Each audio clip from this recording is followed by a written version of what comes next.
hasieratik eukideten perfume bat arabetan, eta beti eukitzeko moduko dela iruditzen zatena, pixket ezberdina dalako, violeta usaiekin, da hau ametiz deizeiona, baina berezko izena, badi alut, bere serien izangoa, bade alut, hemen ipitzik zuet ikusteko, ametiz.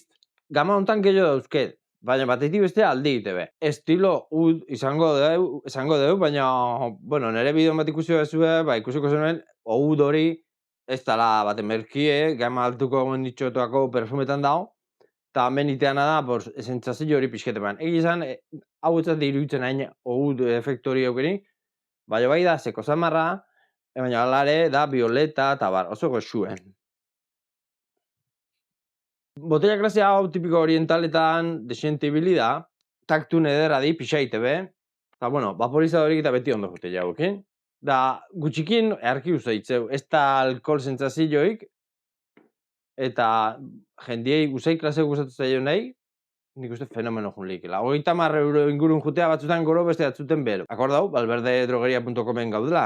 Eo TikTok shopen ere, seguruna topako zu, eta beste zerbait berro batzue idatzi.